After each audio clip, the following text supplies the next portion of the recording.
Maybe a text be like, I quit the podcast. Yo, this shit sucks, dude. This is trash.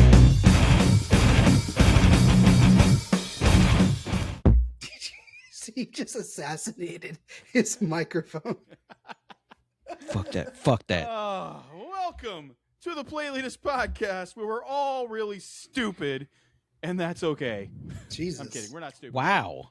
We are music elitists. Don't lump me into that. And that is okay. Would you put that evil on me, Ricky Bobby? God damn it. This is your best friend, Steve. Do the intro, Wiley. He's like, I'm most of fucking this. trying. I'm trying.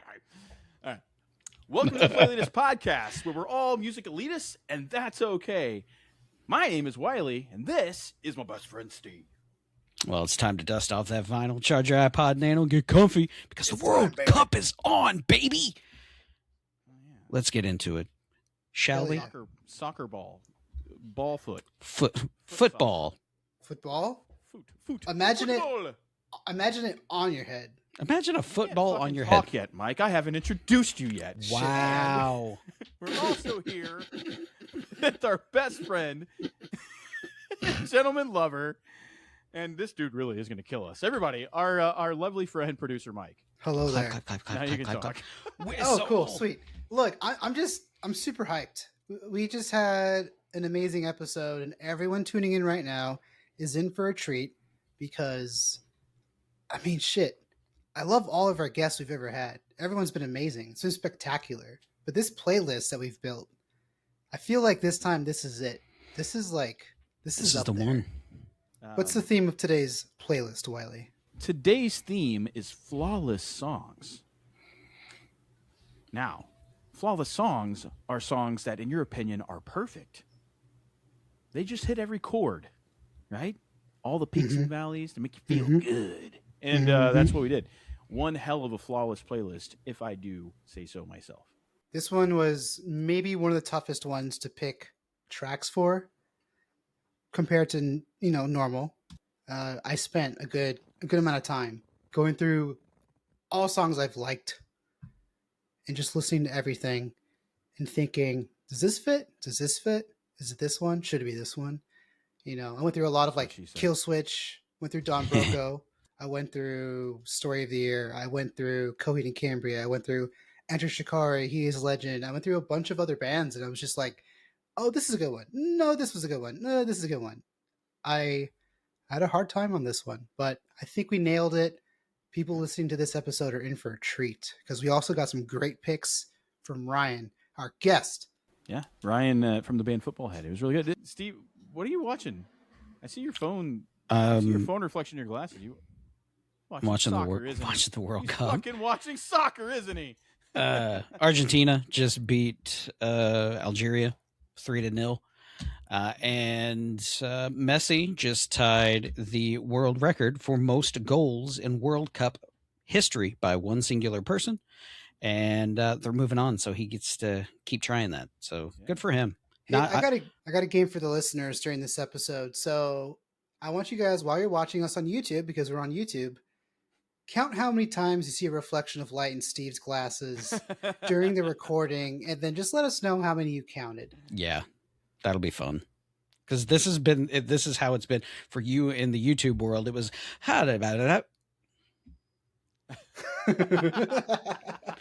oh yeah, we're talking here. That's right. But I mean, it's history. It's Messi's last World Cup. I gotta watch it. It's been a good World Cup so far. I've thoroughly enjoyed it. Does Stale ass white piece of bread. Yeah, does Chicago have a soccer team? the Chicago Fire, I do Fire. believe. Yeah, Yep. they're an MLS team. Do you think our guest is a fan of theirs? Ooh, we should have asked. I'm surprised I didn't go. Hey, I'm watching the World Cup. Do you like the soccer's, the football? Ryan, if you are listening to this, let us know. Let us know. Ryan from Footballhead. It's like, which football Checks head out. Is that? Is that like the soccer football? Yeah. Or the We show. didn't ask him the Hey Arnold question. That- I wanted yeah. to, but I was like, he probably gets this every time. I'm just gonna not. He would have left. He would have left. He's like, oh, cool, great, original, guys. Yeah, I've never heard that before. It's like people call me Wile E. Coyote. I'm gonna be fucking honest. I've never thought of that. Wile E. Coyote. Like, I never thought to hit you with that. Oh. Holy Thank shit. you for being a good person. That's everybody fucking. Now you gave me something. You gave him fucking- fuel. I'll fucking be like, fucking calling up a guest list or like Starbucks. Be like, yeah, what's the name? Wiley, like the Coyote. Shut. And then they'll oh, still fuck. fucking put Willie on the goddamn cup. Dude, I would just do that just to piss people off. So what do you guys think? You think it's time to go ahead and let these wonderful people hear the awesome playlist we just made with Ryan Nolen, not Nolan Ryan, Ryan Nolen Such a great name. from the band Footballhead. Great I think name, it's great time. human. Everybody, this is Ryan from Footballhead.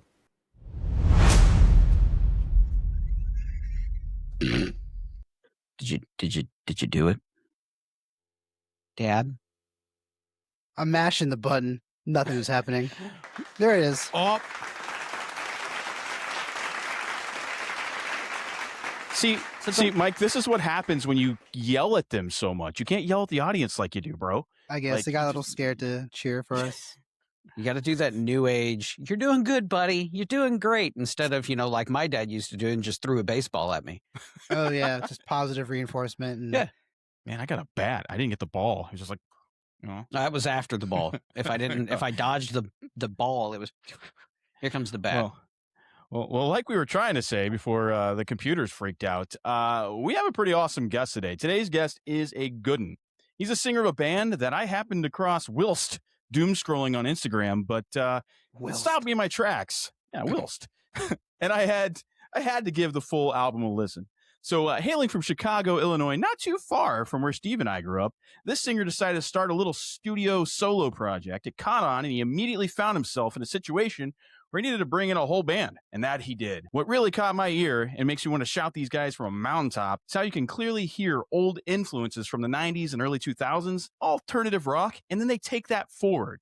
You can feel the performances through the recordings. You can also feel elements that might remind you of bands like Deftones, Hoobastank, Trust Company, one of my favorites. And that's just one moment. And then all of a sudden you start feeling Blink-182. And then all of a sudden you're feeling some early screamo and post-hardcore. Feeling And the this. year isn't over, but I'm just going to say this is already in the running for my album of the year. Everyone, please give it up for our new friend, Ryan Nolen, awesome name, from Footballhead. Mike's mashing the button. There it is.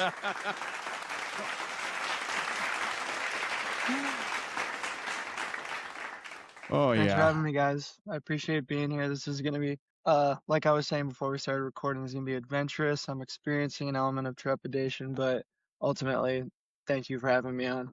And thanks for Dude. saying all those nice things. Dude, thank you for coming on. Like, I'm just some random guy on the internet. I'd be like, hey, fella, you want to come on our podcast? You probably can't pronounce it, but you want to come on it? But, it is the Playlitest podcast. And man, we are so excited that you're here with us, Ryan. We love making playlists with people who love music. And I know we were talking a little bit before that you're a big album guy. You're not so much of a playlist curator. So this is going to be a fun adventure for us because the thing is, even if Steve starts choosing Mariah Carey Christmas songs, and I'm choosing all Deftones songs, and Mike's choosing all the Midnight songs, it was and you're one time choosing for him. all. Just give him a break, dude. All right. You're People choosing, don't forget. and you're choosing like Mushroom Head songs. It doesn't matter because it's 4 different individuals coming together and putting music together that's going to tell a story regardless. So very excited about it, man.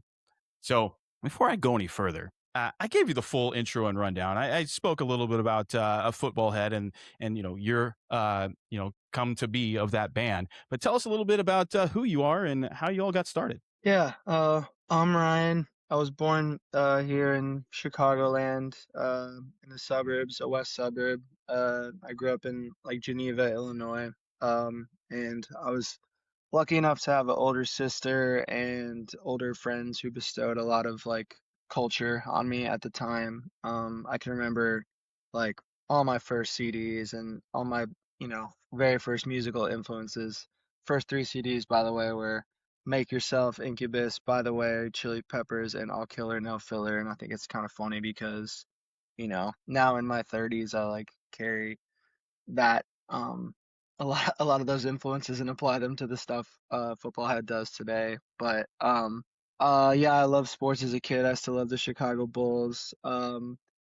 Moved to California in junior high and went to high school there, went to San Diego State, so I experienced a bunch of Southern California sunny culture. And when I graduated college, I ultimately decided to move back here because I have family here and I enjoyed all the city's energy. And I graduated college 10 years ago, and it's crazy that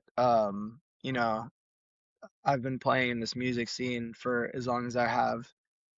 It's been about the greater part of 9, 10 years. And when I started Footballhead, I didn't really have any sort of like aspirations for it to be much of anything, but my expectations like changed a lot when I had a friend ask me if I wanted to play a live set, and it was a cool show opportunity. And honestly, like since then, it feels like it's like not like steamrolled, but it's just become like the biggest part of me in such a rewarding way. And I've met so many people, and I've got to play with my best friends, and I've already done a couple full U.S. tours, about to go to Europe. Like it's such a cool chance that's not promised, and we get to kind of carry it out and live it out and like keep trying to write the sickest songs. So Hell yeah, I'm dude. lucky, man.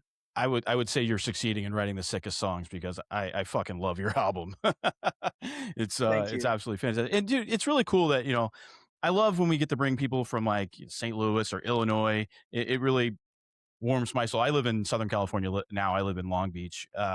But I still love Nice. connecting with all of my old contacts and friends and just people that come from that area. Cause I don't know, man, when it comes to like creativity and music, I just feel like we're on a different level.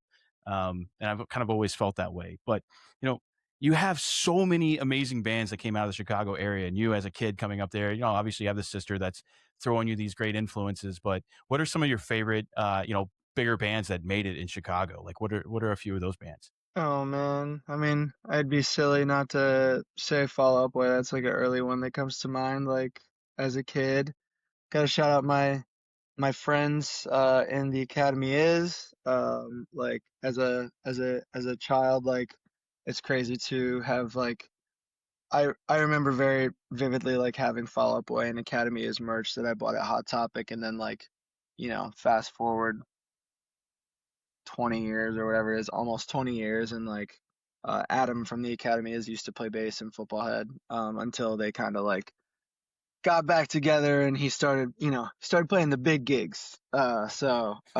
He gave us his blessing, and is still like pretty involved day to day with like what our band does. But yeah, I would say those two. Geez Louise, I mean, there's a zillion bands. I'm trying to think of. I was Zillion. really into like the garage scene of Chicago, like at the time, like when Post Animal and like Twin Peaks were like popping off. Like I really liked those bands. That was kind of more like Deep cuts. Damn.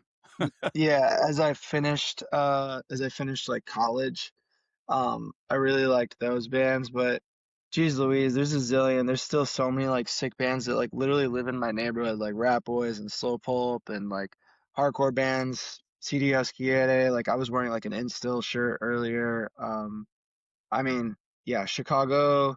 You could throw a Chicago music festival with just bands from Chicago, and it would be like it would kind of look like a Coachella lineup, I think. Damn. We'll have to bring Agreed. you back for another episode just building a Chicago band playlist. Yeah. Jeez. That would be a good That'd be one. I would awesome. love that. I mean, Right. shouts out like I think like Cheap Trick kind of claims Chicago. My dad was their first road manager. They're kind of from Rockford. But yeah, there's so many Sticks, all that music, man. Like there's a Yeah. zillion Chicago bands. Like I didn't even talk about the Pumpkins or Liz Phair or any of that Yeah. stuff. But Yeah, I was, whenever I was in, like, starting college, like in 2003, Chevelle was like my favorite band at the time, and Smashing Pumpkins, and then a little bit later, I started getting into Fall Out Boy, and it was just so cool to be in the same state as these bands that were getting huge on the radio. And at the time, I worked in the I just gotten a job in radio, so it was really cool, man. I love those kind of conversations, like not only like are you in a great band, but you came up in an area that you were heavily, surrounded by and probably influenced by a lot of those bands that came up. It's like that's my backyard. certainly, I was super funny. Like the top of last week, Sam, the lead singer of Ben Quad, who we just wrapped up a full U.S. tour with, he was in town Sick. because They're his. sick. Oh yeah, I love Ben Quad, the people and the music, and like they're they're not even close to where they'll end up being eventually. They're such a dope ass band and an amazing group of people, but I'm literally walking to a bar to meet up with Sam with and Liam's there too, who plays guitar in Footballhead, and I passed Mike Kinsella like on the street like of American football, and I was just like, this is this is just a really dense like area of like, you know, musical talent and musical prowess, and like I guess I don't take that for granted, you know. You shouldn't do, and that's so cool. If it didn't get so cold, I would live in Chicago. There's no doubt. Yeah, it's Dude, cold. that's so awesome, man. I'm excited to learn more about you and find out so much more about what you guys have going on through the power of music. So, what do you guys say? Should we make a playlist? Let's do it. Yes. Let's do it. Let's do the damn thing. So, the topic today you chose, Ryan, is flawless songs. These are songs that, in your opinion, are perfect. They just hit every peak and valley and strike every chord. So, I'm excited to get into this. Ryan, kick us off. As I was forming my list, I did so from like a childhood lens, you know what I mean? Like songs that just stand the test of time, that wowed you when you were younger, that kind of hit you just as hard as an adult. And my first song that I selected was "Take a Picture" by Filter. Awake on my airplane, awake on my airplane. My skin is bare, my skin is theirs. I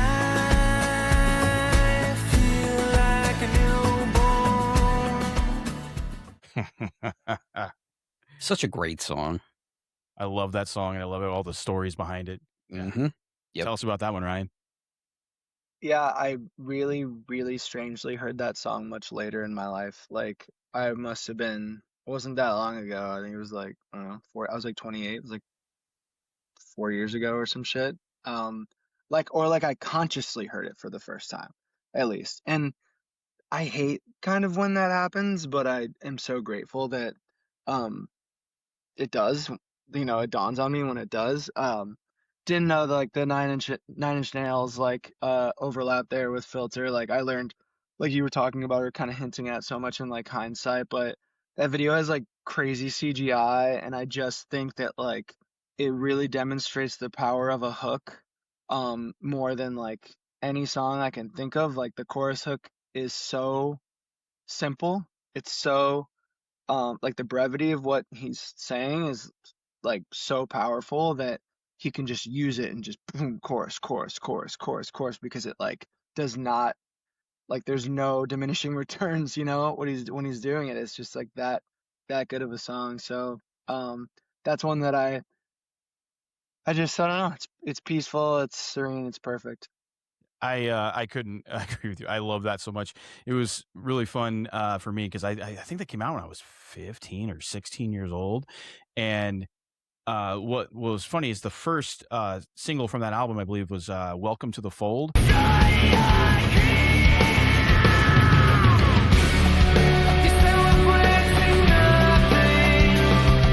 And it was a very heavy song. And I was like, the song's amazing. Yeah, I'm 15, like getting new metal was just like, hell yeah, you know? And, you know, I was like, I love this so much. And then the second single came out. It was Take a Picture. I'm like, what is this? Well, you can't be heavy and now you're not heavy. But then, you know, I obviously came to fall in love with that song. But do you know what that song's about, Ryan? I can't say like I do off the top of my head. I may have heard before, but yeah, what is it about? So he woke up the next morning after partying with friends or whatever, or being out with friends, partying on an airplane, I guess is the more important thing, is his friends were like, dude, you not remember last night? He's like, no. He's like, you got naked on an airplane.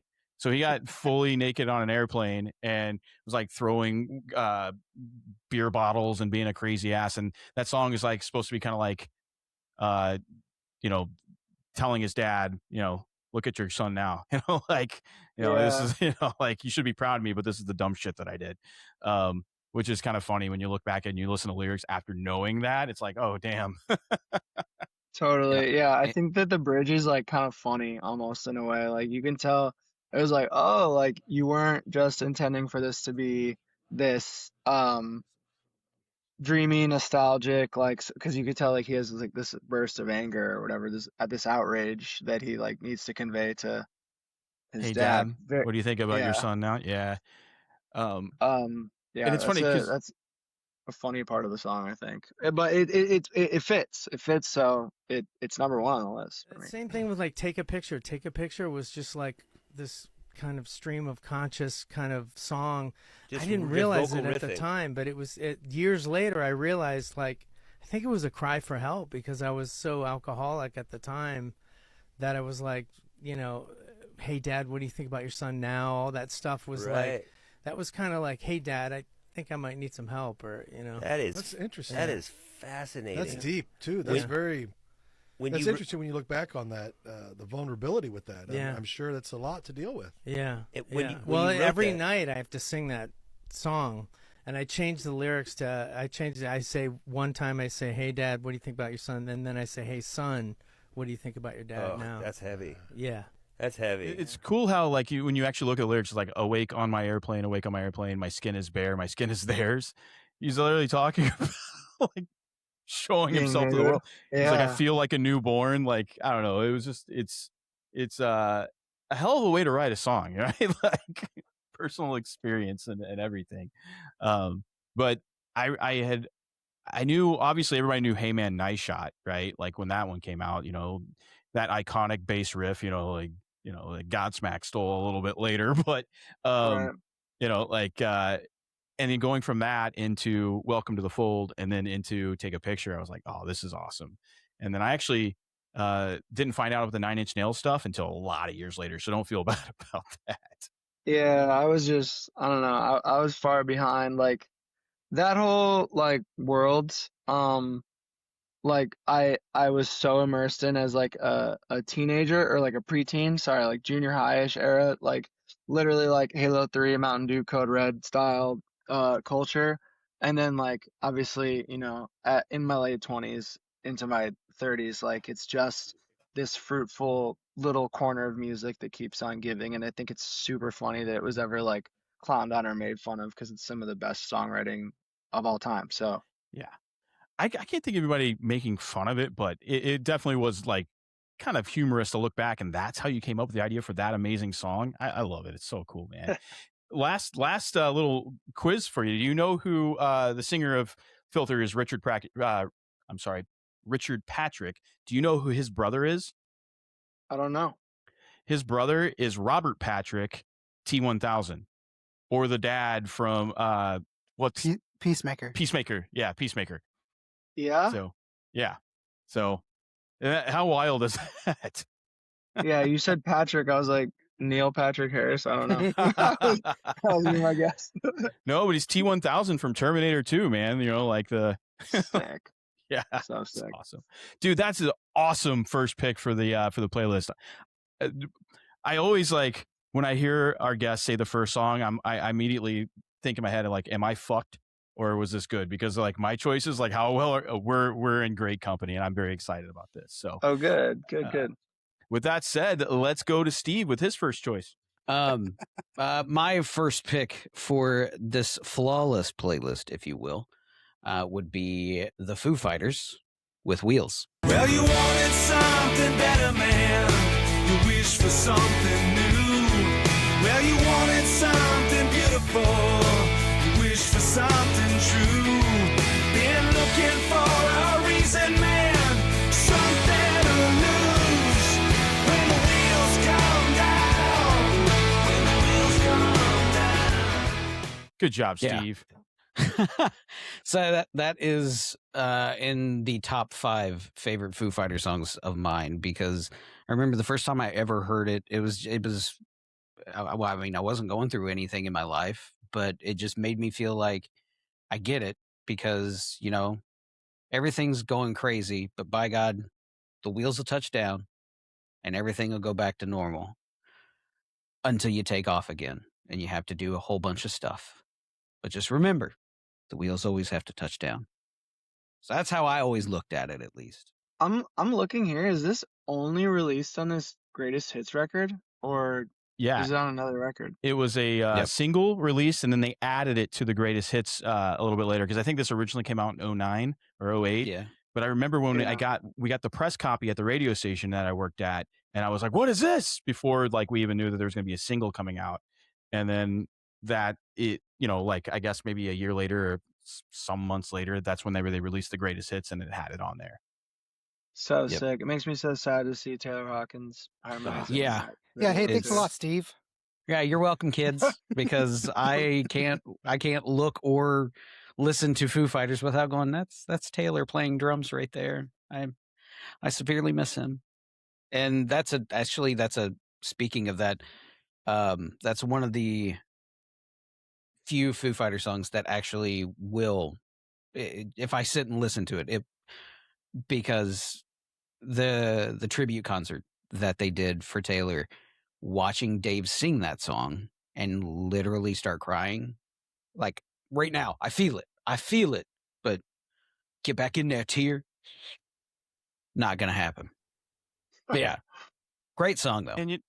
And you know what I really love about that song is because the next year, or I guess year and a half later, they recorded my favorite Foo Fighters album, Wasting Light. I think it's a perfect album, hands down, beginning to end.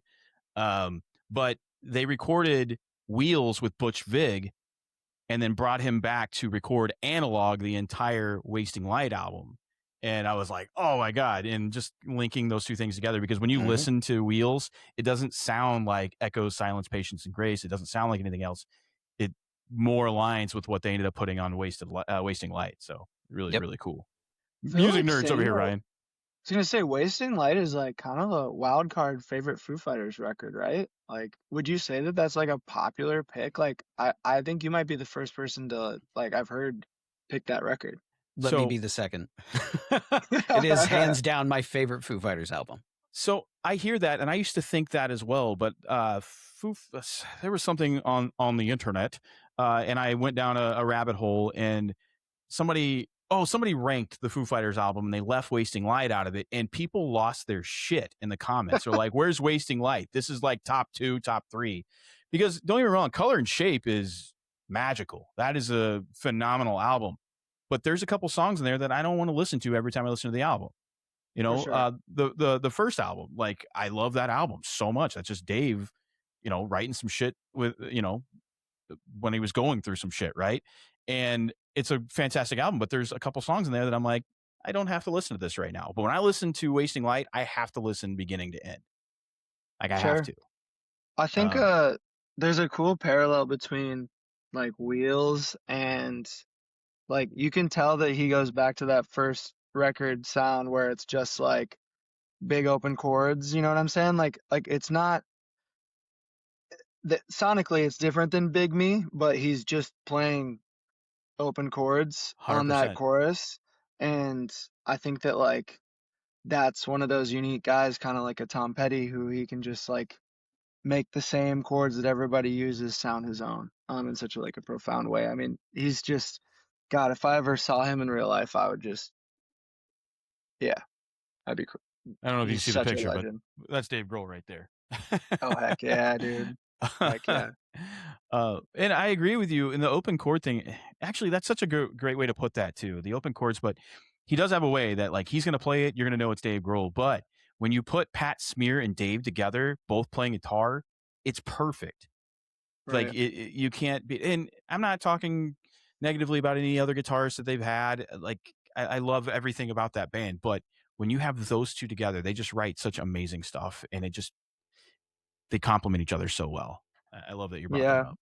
We're lucky that we have the campfire chord artists who have just, like, they'll live eternally forever. And like, I think that that's like that is the foundation, but for guys who can, like, keep doing it, I'm like, well, how many records have Foo Fighters released? What, 10? 11, 12? Yeah, a lot. Yeah. Is it weird that my favorite Foo Fighters record is There's Nothing Left to Lose? No, it's a great album, and that was just 3 of them by themselves, locked in a room. Have you watched the documentary? I've seen that one where all the children are, like, swimming in the pool at the end. Like, in his, like, back and forth sick-ass house. Yeah. I've seen a couple of them, but I know there's more than 2, right? Well, the back and forth one is the one that Dave authorized and kind of co-produced, and just for the first time ever, he was letting people see like all of his past flaws being in the band. Right. Like you even see like when they kick out, the drummer from Sunny Day Real Estate, you see that whole thing go down, and he did a shitty thing to him. Like he snuck into the studio and re-recorded all of his parts, and Yes, then that's the documentary I've seen for sure. yeah. But it was cool that Dave put himself out there like that, and like, hey, here's the mistakes I've made in the past, like, but we've still been able to conquer and move forward as a band. So Right. it's Right. really Yeah, cool. I mean, dude's just literally like the other night just putting on songs for the deaf and hearing those drum tones. Like I just Yep. like no shit. He snuck into the studio and played the drums because he's a beast. Like Dave Grohl's amazing. His yeah, drumming, he's so sick. I actually like his drumming better than anything else, but I do love the Foo Fighters and everything that he does as a singer and a guitar player. But you just reminded me of something a minute ago. We were talking about the open chords too. I remember watching this video where Dave was talking about how he writes songs, because he's a drummer who just plays guitar. So he even Yeah. talks about how like the low strings are the kick and snare and the high strings are his cymbals. The way I look at a guitar is like a drum set. I look at the lower strings like they're kicks and snares, and I look at these like they're cymbals. So when I play, it's almost like a kick snare pattern. So when he's playing guitar, that's how he plays.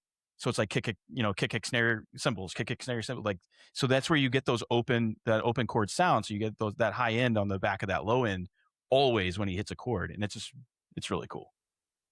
Yeah, that's uniquely his, like forever, that approach and his legacy. And I know that obviously he's like, been under a spotlight and like been in the press recently for like some things that aren't, I'm sure he's not proud of, but like you can't take away his like impact and all these records. I still just like, oh man, this band is so sick. They've always been the sickest.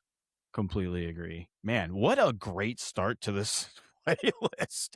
And I'm so tickled, honestly, because my choice, we'll just get right into it. My first choice is also kind of a mellower song. This band released one of the most perfect rock albums ever released. I will fight anybody on this. This is Alien Ant Farm, Attitude. Your solitude is welcome, welcome. Your attitude is welcome, welcome. Your solitude is welcome, welcome. Your attitude is welcome. You are welcome. You are welcome. Oh, this time we heard. That chorus, the verse into the chorus is like one of my favorite little transition parts, but I love that entire album from beginning to end. Not a bad note beat. Even the Smooth Criminal cover, I think, is absolutely phenomenal. It's one of the greatest covers, in my opinion, that's ever happened. But that album right there, I think it kind of changed my life as a musician. Like it put me on a different path of like even how I wrote songs. But a fun little tidbit, if you will. A few years ago, I was playing an acoustic gig up in Riverside, and it was a buddy's birthday celebration, and he brought all these bands in and stuff. And there was a band that was just cello and harps. It was a harp and a cello. That was what the band was. Like there was no singing or anything like that. But in the middle of their set, they're like, "Everybody, please welcome Dryden from Alien Ant Farm." I'm like, huh? And then here comes Dryden out of the back, and Dryden gets up and sings Attitude with a harp and cello playing the music. And I was like, this is the greatest day of my life. Your solitude is welcome, welcome. Your attitude is welcome, welcome. And I don't know, have you Ryan, have you listened to that anthology album from Alien Ant Farm before? Yeah, I've heard like many bits and pieces of it. I know Dryden's like the coolest troll on the internet. He like does some awesome things and pushes the good message forward. Um, you couldn't escape this as a child. I could not escape like this album art and this record and its like influence on pop culture and extreme sports and stuff. I've heard Attitude a couple times. I really like this was again another thing that happened like 6, 7, 8 years ago. Movies was my favorite. Like I still I think that like if me and my friends get drunk, there's like a 65% chance we throw on the movie's music video like on the Honestly, couch if, because if someone which doesn't one? like that song, Yeah, which one? there's 2 music There's videos. three. There's 3 movies music videos. It got released as a single 3 separate times. Well, the one where they're in the theater, That's what. like Yeah. that's just one of them. Yeah, that's one of them. The one with Mr. Miyagi in and everything. Yeah, that's the Yeah, last the one. the Mr. Miyagi one, like the one that's like on the channel, like their Mhm. channel or whatever. Ryan, But, I'm wow, I'm also just learning this too right now. I didn't Okay, know yeah, there's I- 3 of them. You're not alone. But no, I can't trust anyone who doesn't like that song for real. Yeah. it's Are so good. the movies videos on the DVD, Wiley? I don't know. Might I have can to never check make that. it past the Yeah. bus scene. Yeah. Don't watch the DVD, Ryan. You might change your mind about Yeah. Dryden. Why does some bad language get used or Oh, something? not language. If you fall asleep on that bus, you get something done to you, and it's not Oh, lovely. But that was before the big bus accident, and that was before I think they've cleaned up. He's actually cleaned up and sober now too. So that was I asked him about that when I met him at that show. He just shook his head and walked off, and I was like, okay. San Bernardino's finest, right Yeah. here, Alien Ant Farm. Yes. I highly recommend that you, both Mike and Ryan, you guys get on and Google all 3 videos. They're all great. I heard there's actually a 4th one they did kind of underground when they were demoing stuff, but I've never got to see or hear anything on that one other than just hearsay. So I mean, the label money for this third, like Ghostbusters style, like movie theater one, like that couldn't have been cheap. I can't imagine that the first 2 were cheap.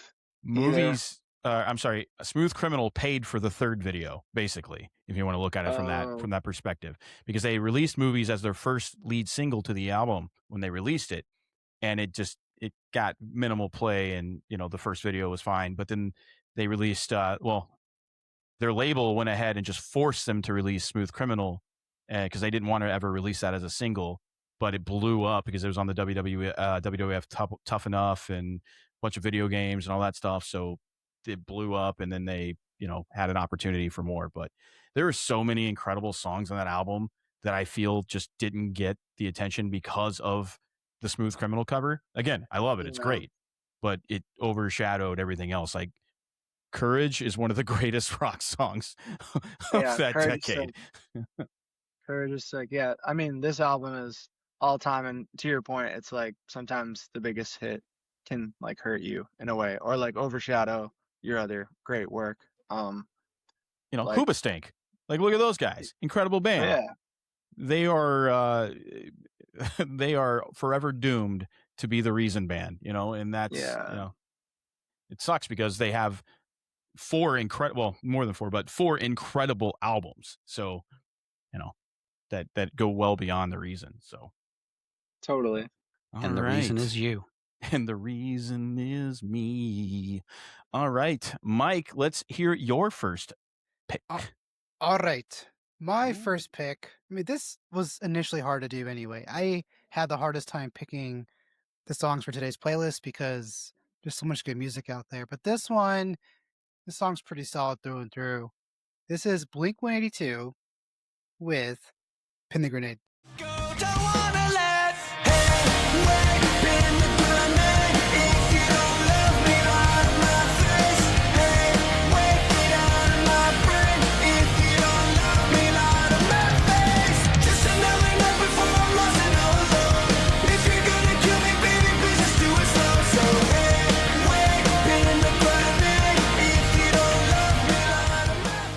That song takes you on a whole journey, and I just love that entire piece. I don't know. I really love that album. I really like the Matt Skibas.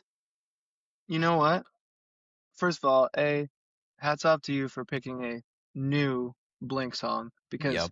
I was waiting for you to like regurgitate an old one. And then when you said that, I was like surprised.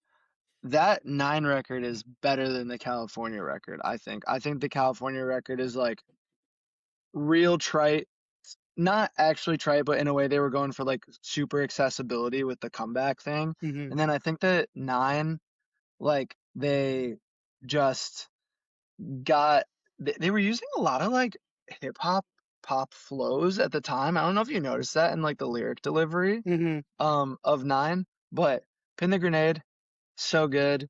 I also love Hung Over You on that album. I think that's Yeah. a really good song.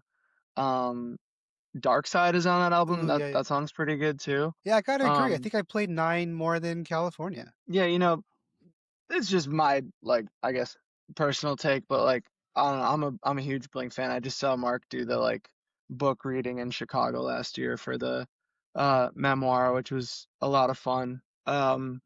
And obviously like we did Riot Fest and they did it too. I got to see them. Like I didn't get any sort of like near stage accessibility by any means, but um goddamn, such a good band, and like that's a good song choice, man. Thank I you. like that choice. Yeah, that Fully memoir, agree. by the way, is crazy. It's really good. Yeah, yeah, and during the book talk too, he said a lot more that than was in the book, which like I was like, oh fuck, am I like Oh not, shit. am I not like am I just gonna hear what I already know? And there were a couple like tidbits and further explanations of things that he mentions. Like I had no idea he was out to sea like scuba diving with someone who like inevitably disappeared in the depths of the ocean and Yeah. died. Like that's a very, very traumatizing Wow. Yeah, thing to happen to him. Yeah, the can you go ahead and audiobook put that version, book in I think my Audible it's real quick? yeah, the Yeah. look for the I think Same. it's the extended one or the unabridged one. There's extra stuff in the audiobook that's not in the book, but he did tell that story in the audiobook at least when I was listening to it. But yeah, pretty insane. And he reads it to you. So if you go the Yeah. audio Yeah. route, it's like having Mark in your ear. Yeah, I love California and 9. I like California a little bit more, but not to say that I don't love 9 because 9 is absolutely fantastic. Actually, my favorite song, if I was to pick a song off of those 2 albums, my favorite song off of those 2 albums would be No Heart to Speak Of. I love that Agreed. song so much. I It's I on almost all my jokingly regular playlists. chose Built This Pool Yes. from my I first love it pick so much. from California, but I was like, Uh-huh. I'm gonna go 9. I'm gonna go with a 9 pick. So I want to see some naked dudes. That's why I built this pool. I love it so much. This band can't do any wrong, I don't think. Like I just Yeah. I don't it's just a endless infatuation that has no like limitations. So like yeah. If there was 12 Built This Pools, I would say it's probably a good album, you know? just Yeah. make I a mean, Ryan Blink playlist and just Built This Pool over and over and over again. I was just cruising around, doom scrolling on TikTok the other day, and that video of the people who hunted down the Blink van and they refurbished it and brought it back and stuff. Oh I just yeah, rewatched yeah. that, so it's really cool. I've been seeing that What popping ended up up in my feed. did that I remember when they released one like we bought this van, but I don't think I ever saw them refurbish it. Is it like Yeah, functioning now? yeah, they refurbished it, but when they refurbished it, they didn't want to replace any parts like externally, like visibly. So they actually cleaned it up and polished it down while keeping the same paint job. Even in the video when they back the van into the red car or whatever, and it leaves red paint scuffs on the back of the van, they were careful about how they cleaned that up because they didn't want to take the scuffs off the van. Like they wanted to keep it because it had just been sitting in a room for 15 years or whatever, or 18 years, They were whatever it just was. fans, right? Like Yeah, that's how yeah, that happened. yeah, yeah. And it That's was so crazy to cool. watch it because you go from just seeing like it looks like, oh, you're gonna have to repaint this thing, to them actually polishing it down, cleaning it up, and they didn't have to repaint it or anything like that. It was pretty cool. Yeah, these Man. like Time to Break Up and What Went Wrong and Don't Tell Me It's Over. I think those are like such good songs. Like I can't say like I don't know what went into them not making the initial record, honestly, but if it was just a we have too many good songs problem, maybe, that was the issue. Did you like the new album? One more time. Uh it didn't do much for me, unfortunately. Same. I like love that they got the flowers and like their praise and like again, like band with a astonishing legacy that would be hard to ever replicate. But we're aligned. We're absolutely aligned. And the thing is, I feel like it's all B-sides from all of the records before, and they're like, let's try to freshen this up a little bit, as opposed to them being like, hey, let's get new inspiration since we're back newly together. I don't know if that's the case. That's just how it felt to me. Not to say it's a bad album. It did not strike me at all, really. Self-titled is fucking amazing. For sure. And Like, I was hoping we get a little of that magic back. Yeah, no, I know. And then like I think there's a song, I think it's Terrified, that's supposed to be a boxcar riff that was never used or something, but like I'm like, unfortunately you fell short with that composition. Like just like maybe you had the riff but you couldn't stitch it all together. I'm looking at this now though. I think More Than You Know was a good song. I really liked that song. That was like a sick ass song. You Don't Know What You've Got, Bad News. Those three I think were good. And then there was some stuff that just like Dance With Me as a track too. I was like just kind of unimpressed with that selection, but there's something there that they know that I don't, and that's why that happened. And it's Blink, dude. They're the best. So I have a feeling when they finally, get the next album out, I bet we're all gonna love it. Like, I just don't think they put out two duds. I think that we get something really, really magical to this next one. So hopefully, anyway. I hope so. But guys, seriously, what a freaking great first round.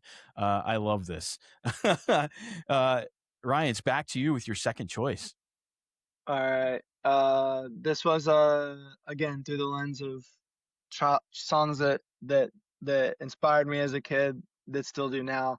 I selected There She Goes by The Laws.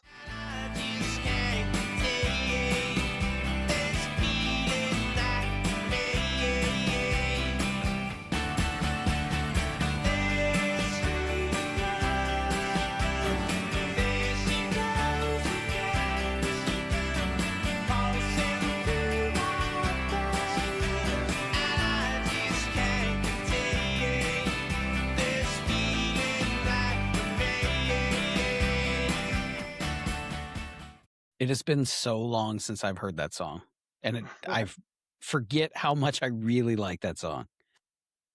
It rocks.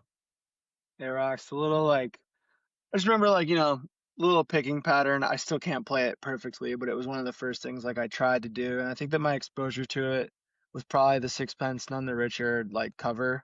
But the Laws one is like the one. It's the one. It's such an incredible falsetto performance on the chorus, like a male falsetto performance that like I think at the time, whatever Tal Bachman, She's So High is on the radio, that's another just like amazing like dude singing falsetto. And I think I was just so impressed by the high notes. And again, we're talking about big campfire chord song. It's just like, it's unstoppable, man. Campfire core. Yes. Big time. Write it down. It's just G, D, C, baby. Will not fail you. No. Throw an A in if you're feeling real fancy, like, hell yeah, let's go. I've never really dug into this. This is the thing I love about doing this podcast is when people bring up songs like this that I haven't really thought about lately. I Google it and I just learn something new about the song or the band. And There She Goes gained a reputation in the 90s for being about the use of heroin. Possibly as a result of the lines, "There she goes again, racing through my brain, pulsing through my vein. No one else can heal my pain." Several newspapers ran articles that ramped that up to make, parents think, well, children can't listen to this, but it wasn't true. That wasn't really what it was about. But it's just crazy because I remember like back when Columbine happened, for us here in the States, right? Because, that's Britain. I wasn't allowed to go to an Ozfest because Linkin Park was playing that Ozfest. Because the kid who did Columbine, his favorite band was Linkin Park. Yeah. So and that was because of the news spreading, the propaganda that like, hey, and just reading that is just like, man, that was in like 1988/1990. So that was happening then with people, like the media trying to get people to turn on a band for something. So wild. Unreal. Yeah. I mean, that song does have like there's no like, I would say there's no real effects that make it feel psychedelic, but it kind of does take you to like I think I used the term dream state in the previous selection, but like, the big E minor chord that they do, like when they kind of go to like, it's not a bridge, but it's like a Post, post chorus kind yeah, of yeah, thing. post Yeah, goes. like I think that sort of just like hits you with a whoa whoa whoa, like almost like a tremolo like feeling. I don't know if it's actually an effect like in the mix of the song. So I guess I'm not surprised that people are trying to push that it's about doing heroin. And that was like late 80s, early 90s. So there was just, a lot of that stuff running, pretty rampant at a new status, right? It wasn't something that they had experienced for a long time before that. So that's awesome. Man, I, she's so high. You referenced that as well. So now I'm thinking of all those songs that kind of make me have that feeling like from hearing that song. Like, you also had, I don't know. I almost feel like it would go on a good playlist with like Len, Steal My Sunshine. Oh hell yeah, Like, dude! I love that song. That song is forever, dude. That song is so sick. dude, that's such a great choice. Right on. So, Steve, let's move on with your second choice. It's me. It's me. My second choice would be the Eagles, Hotel California. Damn. You can check out anytime you like, but you can never leave.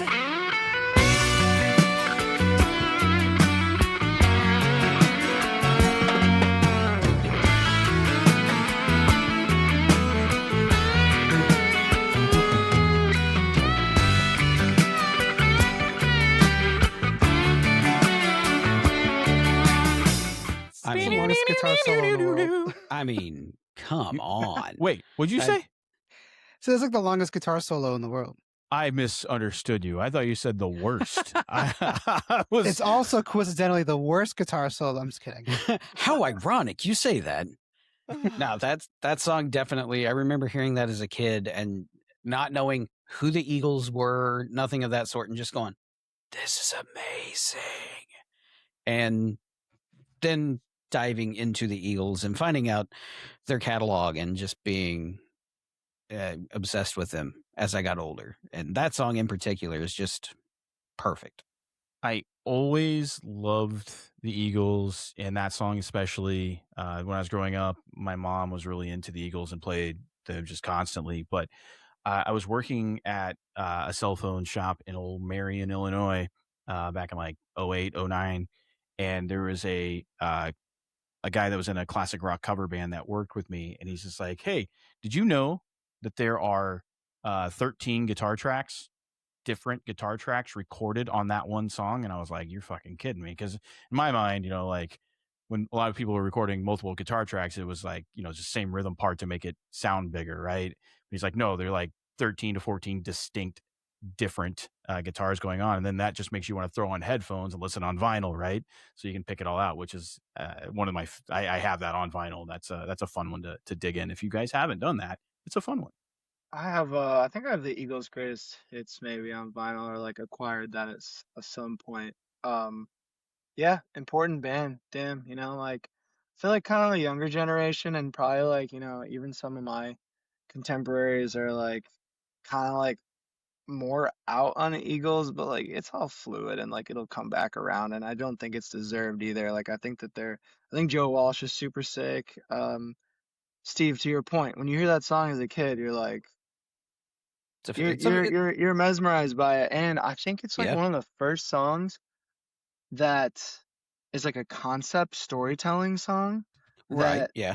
kids get into. You know what I mean? Like it's not like there's a whole beginning, middle, end to that story within that song, and it's not like a classic pop song you'd hear on the radio. So I think that's like a really cool introduction to like concept and storytelling songwriting for like young people. And to that, it's like one of those things where, hearing that as you're younger, you don't really think about that. And just one day you're just sitting there, you're like, Oh, okay. And I mean, I'm not saying it's a direct correlation, but in a way, I could kind of say the Eagles were the reason that I started liking the storytelling of Coheed and Cambria, or the Deer Hunter, for that matter. Uh, Both bands, storytelling bands. So yeah, I might not. I mean, Pepe Sylvia, that thing, but I mean, there is a correlation there somewhere. Oh, that's awesome. Great freaking pick, Steve. Is it already time for me to do another one? All right. I had to get a little alternative for this one. All right. So I picked it up a little bit. I love this band. I remember Steve and I thought we were going to see this band once at Taste of Chaos in 2006, and then they weren't on the show because I think their drummer got sick or something like that. But anyway, this is a perfect song in every way you can imagine, in my opinion. Incredible vocals, the way that they build up, roller coaster ride all the way through the song. This is Funeral for a Friend, Roses for the Dead. It's not your fault. You feel okay. It's too late in the day. It's not your fault. You feel betrayed. You can't come out to play. I never listened to a word. You never said. I never listened to a word. You never said. Wasted. Man. And then, like, when you get later into it, the chorus, they break out and they do the extended chorus of the double kick, and it just builds back up. It's so gnarly and awesome. God, I love that. I love that band, Funeral for a Friend, very much. But that particular song, it's one of those that I can listen to over and over and over and over again. And a matter of fact, when I put that album on, I do usually, after that song gets right towards the end, its volume starts fading out, I hit back. I'm like, let's go ahead and do it one more time.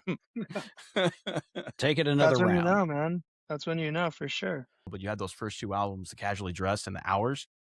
Man, bangers beginning to end. That was a fun song, but I don't think I've heard it before. I don't think I've given him a shot. The singer of Holding Absence has been filling in for their singer because I think their singer has left the band now. So the singer from Holding Absence has been playing festivals and little shows here and there for Funeral for a Friend, which is pretty cool because I know it's a band that the three of us enjoy. Sick as heck. This is another band too. Like I was super on this like Victory Records. Like I don't know, when I was in junior high, it was Hawthorne Heights and Silverstein and Armor for Sleep and stuff like that. But for whatever reason, like I recognize I haven't seen this album art for hours and so long, but I am going to be diving back in because it sounded super Senses Fail-esque to me, and like that's kind of like obviously we're writing like we're trying to write much more modern music than like I'd hate to be there's so many bands right now that I feel like are just like doing like diluted versions of what these bands did 20 years ago. But if you can just pull the right things from songs that sound like that, like holy smokes, can you get cool rock music, Right. I love that you said that. I used to be in a band in St. Louis called For the City, and we didn't want to sound like Funeral for a Friend. We didn't want to sound like Thrice, but we obviously loved those bands. And whenever we played and we wrote and put out an album, it kind of sounded like if you mix those, not as talented or as good by any means, but it kind of sounded like you kind of sounded like melding those two bands together. And that was just we tried to progress from there. We didn't just try to sit and stew in that one area that those two bands sounded like. We tried to be like, okay, so we know we have roots here. Where can we take this? And that was one of my favorites. So I love that you mentioned that. I feel that about your band too. You guys, I hear so many influences like Hoobastank, Trust Company, Deftones, Blink-182 in your music, but I feel that you guys are like, here's where we're rooted. Where are we trying to grow to? So that's kind of like what I pick up with what you guys are doing too. So Thanks, man. That's literally that's the best thing you could say about what we do. And yeah, there's a reason that like bands like this, come first, and like we try to take the meat and potatoes and push it forward. But this is really exciting for me that I get to like, because I've known this band's name forever. Like I recognize Funeral for a Friend 1000%. I just like, now I have a whole discography to like check out. That's sick. I can assure you, you will love Casually Dressed and Hours. Beginning to end, no skips.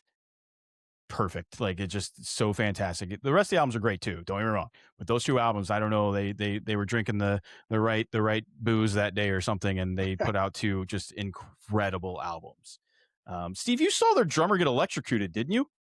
I think that's if I'm not mistaken. I forgot what show that was. Was At it Pops, them? right? No, that was the What? pageant. Oh. Just casually. So I think it was like their second or third song, maybe their second.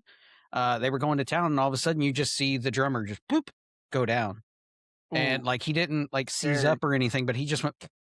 But then again, you don't. No offense to drummers, most of the time nobody's paying attention to you,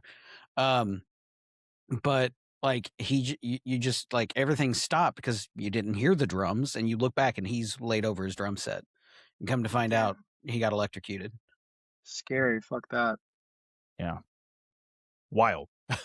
I just read something else that said that he almost died on stage once from a caffeine overdose. So I don't know if those two things are the same or related, but it's wild. Wild. Whoa.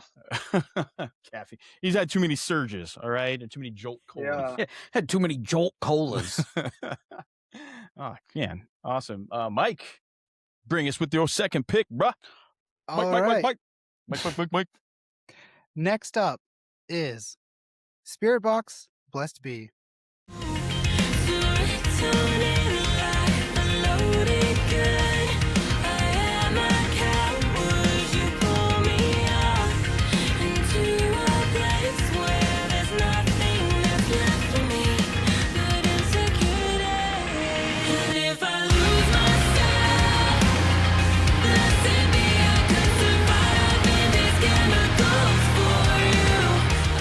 I feel like this song would be what I would recommend to someone who hasn't given Spirit Box a shot to listen to this song. It's a great example of like Courtney's talent with singing, and then this song just it does get heavy towards the end there. Yeah. But this is just it's a song I heard from them first, and then I was like, "Who is this?" And then I just That's gonna went be down. me, dude. I went down the I Spirit know Box rabbit hole. this is a band that like I know they're massive, and Yeah, they're massive now for sure. Yeah. yeah, I know Yeah. that like people put them on and people ride for them, and they have a crazy loyal fan base. But I actually like don't know much of their music, and that was a cool little intro. So I will be listening. That song was called Blessed Be. Yeah. Blessed Be. yeah. Yeah. Hell yeah, So, very cool. Ryan, with you being a singer, dude, go look up Courtney LaPlante Yes. one take videos. I was going Okay. to bring that It up. will Yeah. blow Fuck your it. fucking mind. Let's play a little bit of it right now. Why not? All right. Yeah, that's Wait, how what's that's how I got into her. Yeah. this she sang at some award show, right? Is that Yeah, true? she got like she got to sing at the they did a pre-show for Grammys, right? And then they got brought onto Jimmy uh, Kimmel. Was it Kimmel? Yeah. So okay, very close that might be together. where- Like maybe one of the heaviest songs that's ever been played on television got played twice on television, like within a few months of each other. We'll just play a this little is a good one, segment. too. We'll play a This is little one of my segment favorite ones, towards too. the end here just to give you Yeah. a little taste.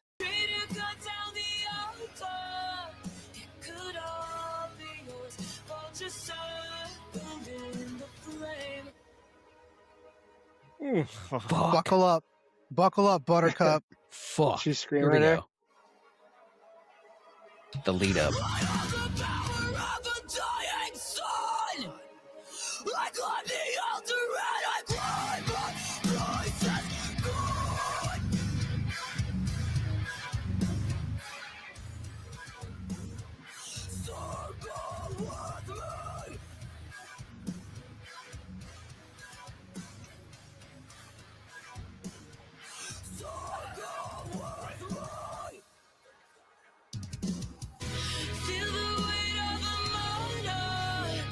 God. So good. Goosebumps every time. Yeah. That's one of the cool parts of this song. The cooler part's coming up. Yeah. Just her in sing, her out scream is amazing.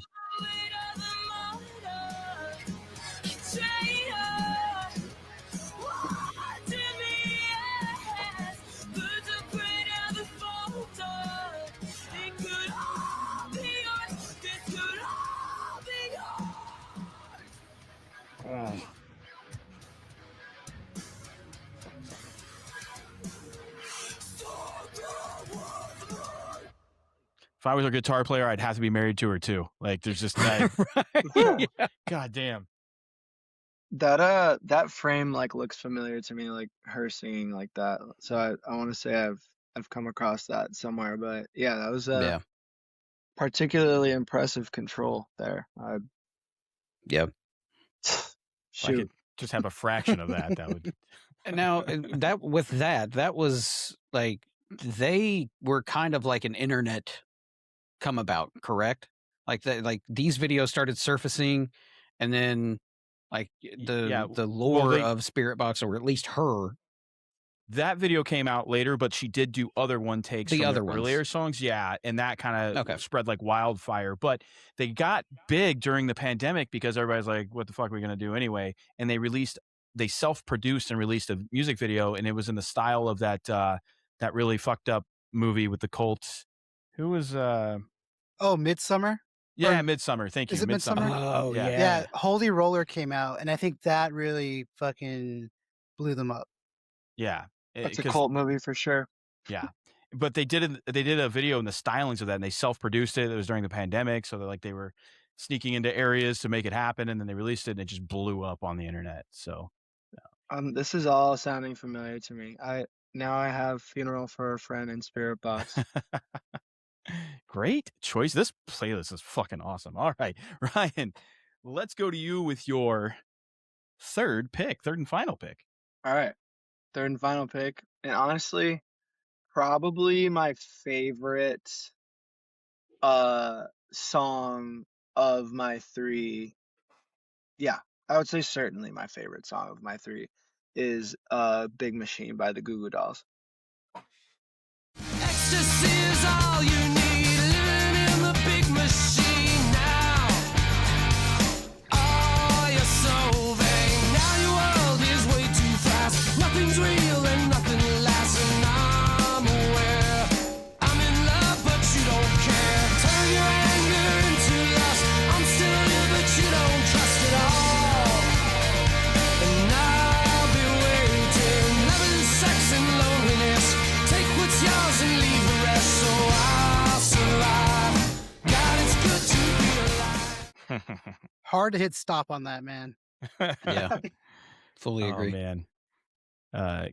Fun little fact. I always get made fun of it, but Goo Goo Dolls are one of my favorite bands of all time. So They're the shit. They're the shit. Like that's such one of my favorite track ones on any like rock record. Like just got me from the beginning, sunk its teeth into my brain, and I think it's just informed a lot of styles of music that I, love and appreciate. And I just think the Goo Goo Dolls are the coolest band, and kind of makes me mad that they've had this like huge research. Not that I'm glad for them that like Iris is like the most popular song of the last 5 months or whatever it is, just because it's like kids are finally hearing it or whatever.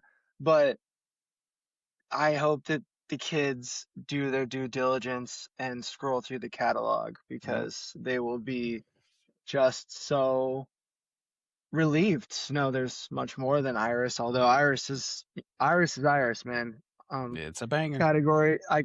Iris could be on this list too. It could easily fall into this category, but I just thought that Big Machine's the one that maybe tickled my brain first. So, and I love that, dude. You picked like that's a great album, but that's not a song or an album. Most people, if they were picking like like their favorite, they wouldn't normally choose that album. And I love that you did, because everybody goes directly towards Dizzy. Dizzy Up the Girl, and it is my favorite album beginning to end. But like I love that you brought up Big Machine. I haven't thought of that in a very long time, and now I'm really excited to jump back into that album. I mean, yeah, it's like you have Dizzy Up the Girl out, right? And you're huge rock stars. And you got to make another record. And I don't know how you live up to your own hype, but then you put out a song like that. And I Think About Me and Sympathy are on Gutter Flower. Those are iconic Goo Goo Dolls songs too. So, just literally weirdly, like, you guys know, like, my main influences for my, like, guitar writing now, because you've, like, heard the band or whatever, but my favorite live bands ever, bar none, best live bands I've ever seen, Paramore and the Goo Goo Dolls. Like just flawless live performances that is mouth agape the entire time, both bands. And Jimmy World, I would add to that, but Oh yeah, Jimmy World. those, like I tell people a lot, like, you know, some of the best bands I've ever seen live: Goo Goo Dolls, Jimmy World, and this is going to be really random, but Static X, when they had their Sick. original Shots. When Wayne was still in Shots, when Wayne was still in the band. So, dude, I love that. It's really funny. Every now and then, like, I just go on a kick for like 2 weeks at a time, where I'll just pick an album from my childhood or up and coming, and I'll just start relearning or learning to play the album beginning to end. And I've been relearning Dizzy Up the Girl the last 2 weeks. You know, all the crazy tunings that he uses on that album, especially. I've been going through and relearning that. So I might add this album to that as well. I love Slide is Good Riddance, Green Day backwards. It is. You know what I mean? Like the ascending, descending, Yeah. and obviously the patterns are different and stuff, but like, yeah, if you know how to play one, you can play the other. Yep. And it's really fun I'm not too. gonna Like, I'm not gonna be able to unhear that. That's funny. They're so good. And this video of them on like local Buffalo late night TV has been resurfacing a lot for me lately, where they play Name. Letters that you never meant to send, lost and thrown away.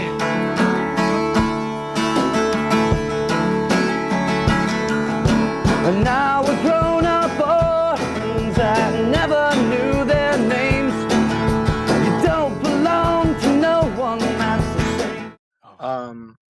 It's allegedly, the date would have been March 22nd, 1995, so I would have been 2 years old. And it's just a flawless acoustic performance with like no real production, them just singing. They're clearly like really young. It looks like that Live the Word shit that like Oasis was on kind of vibe, but it's like more basement. It's kind of like a Wayne's World like Yeah. set almost Yeah. for the background, but geez, it's just like it's just, they don't need anything to show you how good they are, you know? Cannot agree more, man. I've watched that clip somewhere before, and now I'm searching for it, so I'm going to find that. But I just love that you brought up Goo Goo Dolls, and I'm in the midst of a huge Goo Goo Dolls deep dive. Good. This Sick. playlist is awesome. Guys, I'm going to go ahead and say this is my favorite playlist yet.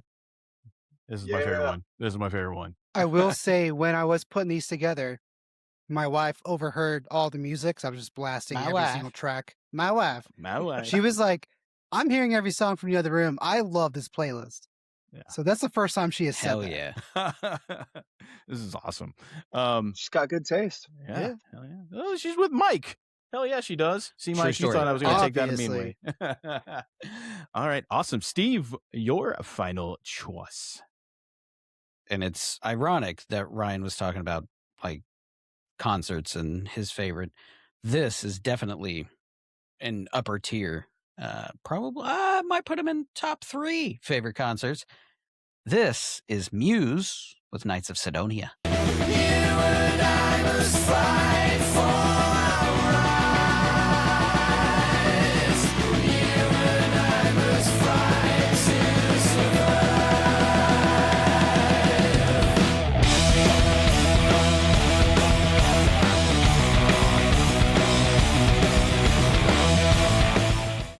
Fuck, I love that band so much.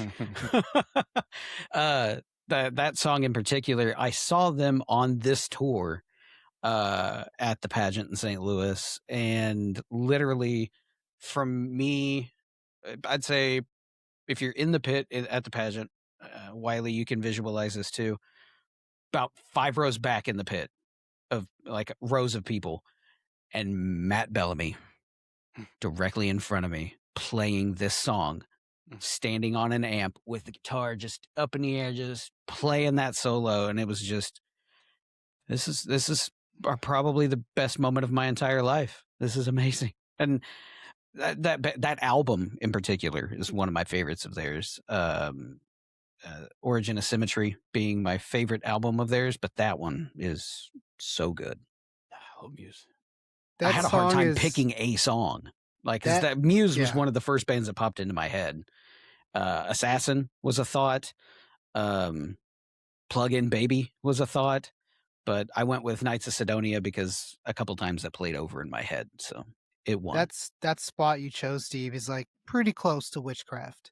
Anyone listening to it is just going to be like enthralled and just head bobbing being in it.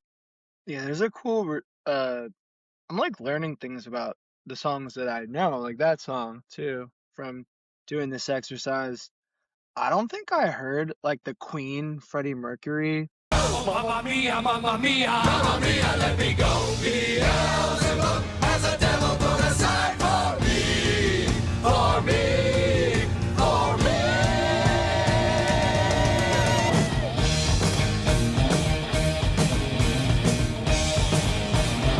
Like element of Muse until just now, today. Like I'm like, oh, like those.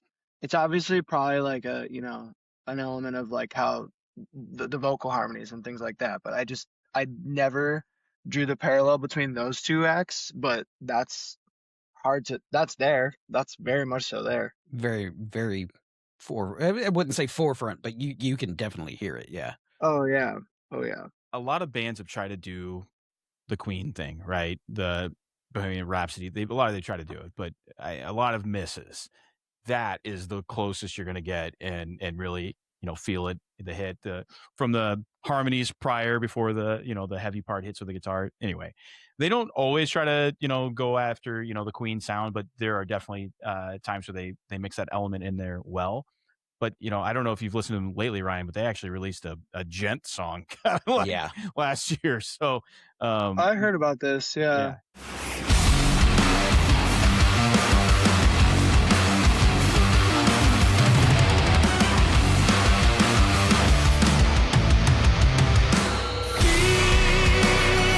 Yeah, they're all over the place, and they're an amazing band. I was wondering if Steve was going to play them tonight. So they've actually got a new single out that's kind of, it's different. Apparently, it's all over the place, but in a very Muse sort of way. Sick. But good stuff. I saw them sort of in 1998 in Carbondale, Illinois, at the SIU Arena. How do you sort of see somebody? Well, I was kind of. I was starting to work with a radio station. They couldn't hire me yet until I was 18, and I still had a while to go before I was 18, so they let me do job shadowing stuff. And I got to go to the concert, and it was Muse, Red Hot Chili Peppers, and the Foo Fighters. Yeah. Fuck. Yeah. And I got to watch a little bit of Foo Fighters and a little bit of Chili Peppers. I got to watch from a distance Muse. So, and that was 97 or 98. So I was a little kid. I was like 15. It's a crazy lineup to brace the streets of Carbondale. Have you been to Carbondale? Yeah. Just once. One tour That's all you need. We're so sick of driving that we're like, all right, we're going to stop here. And I think we were surprised by like the lack of hotels there. It's like 6. Yeah. And they're all shitty. Yeah, it was, we Super 8, we did the Super 8 move and it was like, oh boy. But is that the one by the Steak and Shake in the post office? Honestly, it sounds super. Oh, it did. That is the only Super 8 in town. That's the one. Yeah. If you went to the Steak and Shake, you probably noticed the bushes were fucking wrecked. That was me and Steve's fault. Let's go. But there's a Dunkin' right there. I remember that. Oh man, gosh. Steve and I grew up going to Carbondale and partying our asses off underage because that's, you know, SIU was there allegedly. So, yeah, allegedly. But we'd go to the house parties. We'd go do all that stuff. We'd also, through my radio access, I'd get to go, you know, to venues and drink underage, allegedly. So, Sick. dude, oh man, memories. At first, I thought you were saying you went through on tour and played in Carbondale. I was like, well, we got to talk. We're gonna do an episode about that. No, not yet. Maybe one day. What's the university there? SIU. SIU, yeah. Yep. It used to be the biggest party school in the country back in the 90s and early 2000s, but it all died after like 2006. So, yeah. Take me back. Oh God, to the heyday. Me and Steve, skinny and fucking feeling like we can drink 40 Miller genuine drafts in the night. Yeah, those were the days. I want to be there. You're invited. Oh my gosh. So I'll go. We'll move to my last choice now. This one, okay. So I was kind of stuck on my third choice because there's a bajillion things I could have chosen from because the idea of a perfect song, a flawless song, something that just takes you on the ride. I wanted to do like Trust Company, Take It All, because that's like one of my favorite songs. I wanted to do Chevelle, Comfortable Liar. That's one of my favorite songs. Just Trust Company sticker. Yes. Hell yes. That band is incredible. It's got all the tour dates on the back with Korn. That's so nice. Yes. That's right here. You just said Trust Company, so I had to blast it. I love it. I can hear it in your music, by the way, that you guys have some influence, by the way, and that's a compliment. That's probably the best compliment I can give you. Hell yeah, dude. What's I forget what lead singer's name is, but Kevin Lee Palmer. Mm-hmm. He just followed us on Instagram, which was like, we were shit. freaking out about it. Yeah. Oh, I'm jealous. Yeah, it's super cool. I didn't choose them, but I'll tell this quick story. Whenever I was 19, it was either my 19th or my 20th birthday. I can't remember. They were on tour with Papa Roach and Chronic Future, and they played at Mississippi Nights in St. Louis. The venue's gone. It was one of the best music venues ever. It's right on the river. And my band broke up that day. It was my birthday. They broke up that day, and then we were all supposed to be going to the show together, but they all ditched me. So I went to the show solo and was waiting in line for the show. I get grabbed by Jacoby from Papa Roach. He was like, hey, you're in the VIP line, right? I was like, no, sorry, I didn't have a VIP. He's like, no, you're in the VIP line. And he grabs me, pulls me over, and then stands me next to Kevin from Trust Company. And I just hang out with Kevin from Trust Company and their fill-in bass player, Walker Warren. I'll never forget that name. And then hanging out with Jacoby Shaddix and Jerry Horton of Papa Roach and those guys all night long. They're like, you're 21. It's your 21st birthday. I'm like, it's not. They're like, it's your 21st birthday. I'm like, okay. Jacoby gave me a pair of jeans for my birthday. It was really weird. I don't know. Anyway. Dude, that is a crazy story. That's a story. Yeah. What did you do with those jeans? Do you still have them? No, but I don't even think I got them off the bus because I definitely allegedly was not sober at the end of the night. But I was definitely handed a pair of. That was when Dave Buckner, the original Papa Roach drummer, was still in the band. He was a hefty fellow back then. And I just remember, I held the pants up, and they were, right size for somebody like Jacoby, but I was, 97 pounds. I was, 110 pounds. And I remember holding him up and Buckner walking through and, bumping me over with, his body, and I'm just laying on, one of the little bus benches and just, laying with Jacoby's pants across my chest. Dude, considering how big all of those bands were at that time, too, that must have felt like... You must have felt, selected. It was one of the coolest things ever. And I told Jacoby the story. I was like, yeah, my band broke up today. He's like, dude, that sucks, but you're going to get out there. You're going to do it again. And I was like, yeah, I am. And I did, but, yeah, it was you are, Wiley. I haven't done anything of note yet, except for this podcast. But anyway, my final choice, this band, I'm wearing them right now, has become one of my favorite bands. Maybe, they're sneaking up on top 5 of all time. This is Don Broco off their brand new album, Nightmare Trip, and this song is called Somersaults. It is perfect. This is my cry for help. Take me to the place where the sun melts everything. Remind me of my heart felt. None of the melancholy, none of the consequence.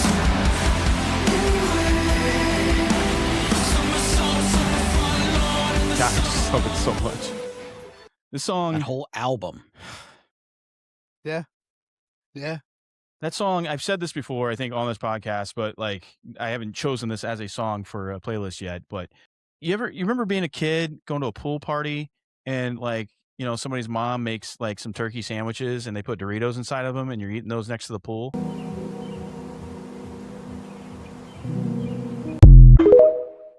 It reminds me of that. Like, it feels like that. It's like the best feeling ever. Yeah, it's like Well, 1993, and I'm sitting by a pool eating a fucking turkey sandwich with Kraft American cheese and Doritos, and you know the with the little barrel chugs, Steve, the little juice barrels, Chug jugs.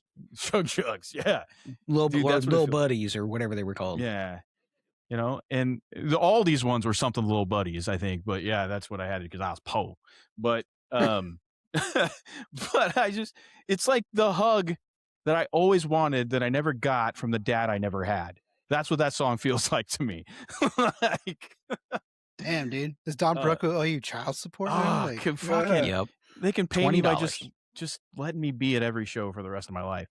But there's some Brit boys from across the pond, amazing band. Anybody that listens to this show hears me talk about them way too much, but that song to me is perfect. It starts off slow, you know, like it's funny how their singer Rob, he always puts these little references in the songs, like things that you don't think about. Like there's a part is like va va voom, let your hair down, Vidal Sassoon. That might sound like a stupid lyric, but he's actually conveying like you remember being a kid and watching Vidal Sassoon commercials. They're trying to get you to feel nostalgia from being a kid through a song without like throwing cheap stuff out there, right? Like, you know, their lead singer does a lot of the, I guess you could call it rapping on the verses of the song. It's not really rapping, it's just like talking, but and then their drummer does a lot of the higher vocals, and he's the one that's this is my cry for help, like whole high ass falsetto thing that goes on there.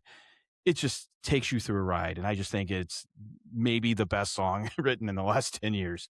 This band's like blowing up too.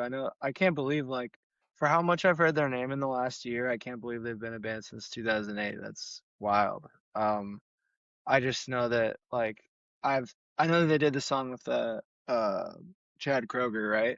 Chad and the Yes. guitarist, like both of them. Oh yeah, Yeah. sick. Yeah. That's Title so track. sick.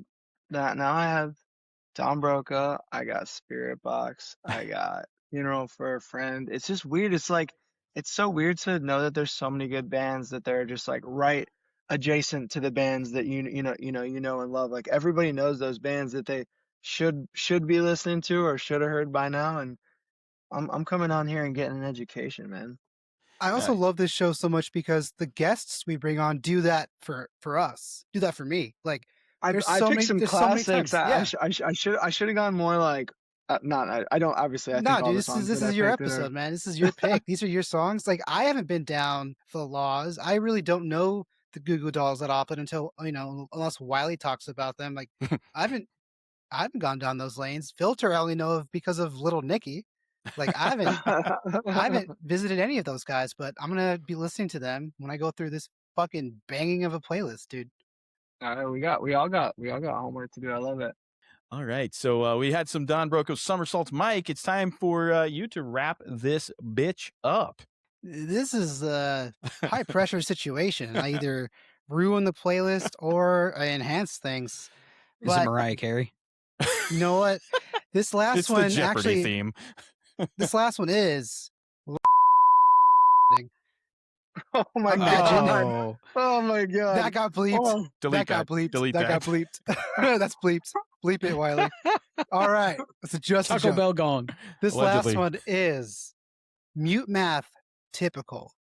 Oh. Be someone, 'cause I know there's got to be another level somewhere closer to the other side. And I'm feeling like it's now or never. Or can I break the spell of the typical? I'm seeing a pattern here with Mike and backwards videos. Yeah, I love that band. That song, it's so hard to hit stop on. So songs I chose today were songs that are impossible for me to pause with exception of this show because we had to pause with our timestamps. But anyway, I love that band. Great song, start to finish. It's amazing. I honestly have forgotten about Mute Math, and I love them back in like Unforget 04. because when a drummer has to tape on his headphones onto his head, you know shit's gonna go down. I mean, yeah, that checks out. It does say 16 years ago on the YouTubes. That room, the live room that they were in, like there at the end, that kind of looked like the KEXP studio to me in like a weird way. I don't know if that it was just like the lights and like the mostly black room. Or the old KEXP studio, from like the old YouTube channel, because the new one's like beneath the Space Needle and it's super crazy. But I also need to do Mute Math, another name I know, and I'm looking at all these like adjacent artists like Switchfoot and shit. All stuff I know, but that I really liked that chorus. Great melody, and like that's a very strong vocal performance. And this band had a song featured in Twilight. That's pretty cool. The song Spotlight, I believe. Yep. That's also yeah. a good song. I didn't choose that one because I wanted to go with the less like popular Mute Math song, but this was still a popular song from them at the time. But great band. They're fantastic. Guys, we did it. We made a playlist. Fucking did it. I was hoping it accidentally did the one again. Dude. Serious. Well, hey, we made a playlist, and this thing is a fucking banger, man. We got some Filter, we got some Eagles, we got Foo Fighters, we got Alien Ant Farm, we got Don Broco, we got Spirit Box, Blink-182. We're all over the place. This thing's awesome. And just a reminder, all of you listening, that in the show notes, you can go ahead and listen to this playlist. We're going to throw it in there for you on Spotify and Apple Music. Everybody thank our friend Steve here for slaving away and making sure that we have those songs put in playlist form for you. That will be on there for you, America. We're also going to throw a Footballhead song on there. Ryan, that's where I want you to tell us, which song would you like for us to add to this playlist? It's got to be on the new record. Oh man. You know what? Let's go Way to the Truth. Okay. Way to the Truth title track. Scope out this view. Not been looking for it now, but I can't hold it in. Play it dead, take consequential when you won't let me win. Overtired, I'm bereft of any way to serve. Not been battered, but I can't bear the weight of the truth. And I know you listeners, you hear me get on here and talk about how much I love bands and how I say everything's a banger. First off, fuck you for judging me. Secondly, this whole album is full of bangers. There's not a dude, Ryan, I swear to God, dude, I love every song on this album. When I first heard this album, I texted these two. I was like, guys, like, check out. I messaged my first drummer from my first band from 2001.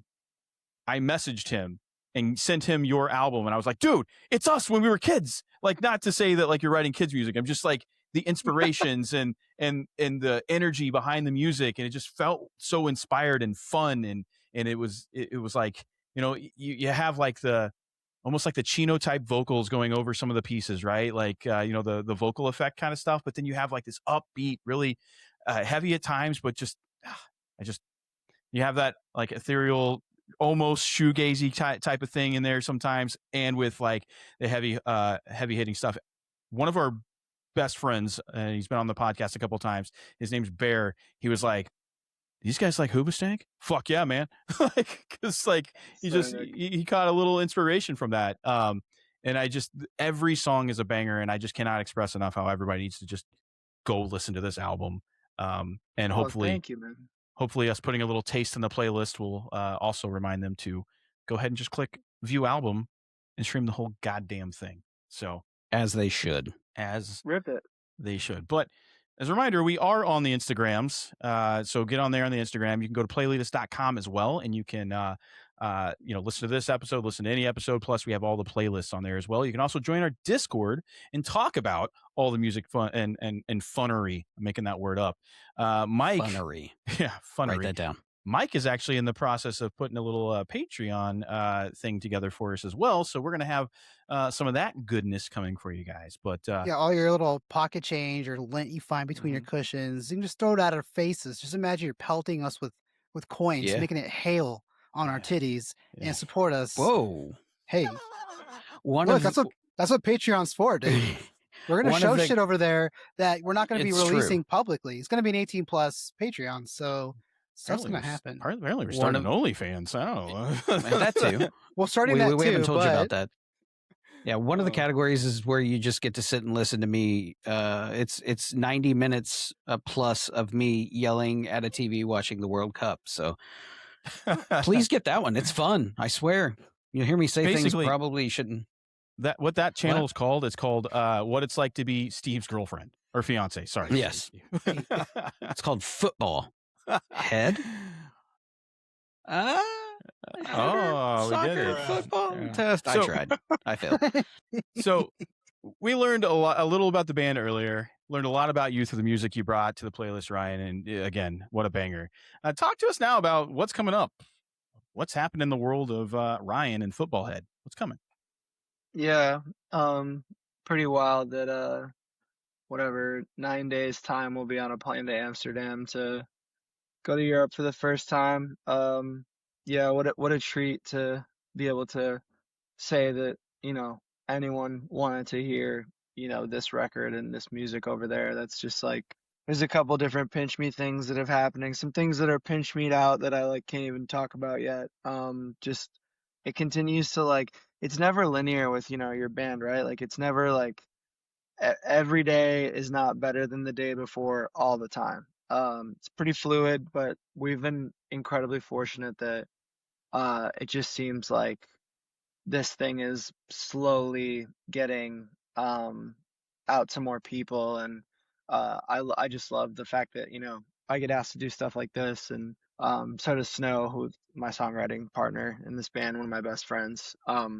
Just love the band, love the vibe of our crew right now. It's at an all-time high, and I keep saying that just because it keeps getting better. So European tour, some festivals, some headline shows, some support dates with the band Have Mercy, and then come back home doing a Lala after show, which is really exciting, with opening for Hot Mulligan, who we've gotten to play for a couple times.